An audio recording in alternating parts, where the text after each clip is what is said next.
In the beginning, there was pewter, a rough, heavy, brittle material that allowed men to create miniatures with a fairly high level of quality. Then came the plastic and resin, higher quality, higher resistance, lower weight, and especially lower cost. And for a time, it was good, and the hobby world was at peace. But from the darkness, a new force gathered. The Lords of Chaos, unhappy with the harmonious ways of the hobby, developed a plan so vile, so extreme, and yet so subtle that nobody realized what was happening until it was too late. A 3D printer was planted onto the hobby world, a thing so expensive, so inferior in quality, that almost anyone who saw it just ignored its presence. Yet, there were those who saw its potential and started working around this dark technology. The Lords of Chaos gained their first followers. Those who printed once would come back to print with a newer, better, cheaper model, this time bringing more people along. The Pewter Knights joined the kingdoms of plastic and resin, trying to erase this evil from the world. But it was too late, and it had grown too powerful for them to win.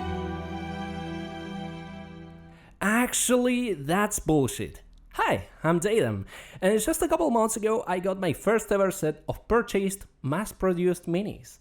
All of the minis you've seen so far on the channel and every single mini I've painted before was 3D printed. I started with a cheap FDM printer and eventually upgraded to a resin one, but I had never actually purchased minis before, so I wanted to create this video to record my experience and what I think about the different materials. Now, before we begin, I think it's fair to explain to you the differences between the two printers I just mentioned. FDM printers melt a plastic filament and deposit it in layers, creating plastic pieces that don't necessarily have an amazing level of quality, but can get pretty good if you mess around with your settings. Resin printers, on the other hand, use UV lights to cure layers of liquid resin. The material requires tons of precautions like wearing masks, gloves, and being in a ventilated area, but the result has a much higher quality and you don't need to mess around with the settings as much. The downside to resin prints is that usually they are more brittle than plastic ones and the material is more expensive. Our last contender of the day is the usual mass-produced plastic mini. I've always heard that they are really high quality and that painting them is quite different to printed minis, and I wanted to test this. So for this test, I purchased some Warcry minis from Games Workshop. Thanks to the support of my Twitch subscribers. Seriously guys, thank you. This wouldn't have been possible without you. Now all we had to do is assemble them. I had never worked with sprues before, and removing the parts and cleaning them was quite a relaxing process honestly, even though it takes a lot longer than cleaning up resin prints. One thing I did realize through the whole process is how flexible this material is.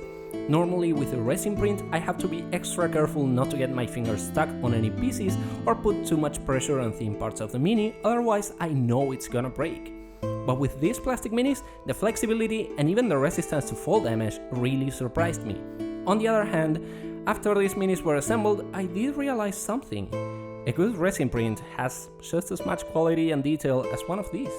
I dare say, even a bit more. I print with a 2K resolution printer, which is fairly low in quality nowadays. When I got it, 4K printers were just starting to appear, but right now we even have 8K printers out there, which means 4 times as much resolution as my printer can get. And looking at my minis printed in 2K versus the Warcry minis I assembled, I can see no difference. Yes, some minis have a couple alias lines, not to be confused with layer lines, but that should not be a problem on a 4K or 8K printer. Honestly, once I put all these minis together, I'm certain nobody will be able to distinguish a resin print from the purchased ones. But I'm not gonna put some grey plastic minis on my display. We need to paint them first. And here comes surprise number 3. The process was, honestly, exactly the same as painting resin minis. FDM minis do feel different because the layer lines actually produce texture on the mini, but resin prints and these Warcry minis feel exactly the same.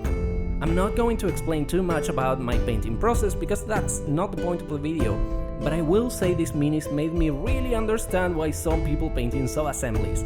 A couple parts were super hard to reach with my brush, which made the process a bit frustrating from time to time, as I've said in my hobby burnout video. With the minis painted, it's time for my final conclusions. This was a super interesting process, and I will say I really enjoyed it. The assembly process was really interesting, I'm happy with the paint job, but that's not what you're here for. You're here to know if 3D prints are better than mass-produced minis or not. And my completely subjective answer is no. They are exactly the same. FDM prints are an exception, of course. Like I said before, quality in FDM prints is lower and the texture can present some problems when painting, especially for tiny details or when using washes, since they will sink into the layer lines, making them more noticeable. But resin prints have the same level of quality as a purchased mini and at a much lower cost, if you don't take into account buying the printer or if you already have printed around 100 minis. Don't act like that's a lot, we all know you'd probably buy 100 minis otherwise. The downside to resin prints is how brittle the material is, aside from the aforementioned, fancy word, risks and precautions to take. Aside from that, you'll need to play around with your printer settings just a bit to get that perfect quality. I've seen a ton of people on YouTube who claim resin prints are still far from the level of detail of a mass-produced mini, while showing a resin mini that's been cured for either too long or too little time, making it lose all detail. Again, this doesn't mean that resin prints are better. If you're clumsy like me, maybe you'll want a more flexible material, or maybe you just want those Hurricane wind chargers from Age of Sigmar and want to buy them. Actually, I do. They're so pretty! But if you want customized models or don't mind getting proxies, then resin prints are a completely viable alternative. After this experience, I'll continue to 3D print my models unless I absolutely love a specific one and want to buy it. Lumineth Vanguard Box, I'm coming for you! That's the end of the video. If you enjoyed it, please remember to hit that like button and subscribe for more. Take care and thanks for watching. Alright, I did as you wanted. I talked about your gorgeous machines. I praised them. I swore my eternal loyalty to you. No, please, please. Please lend me your power. Please.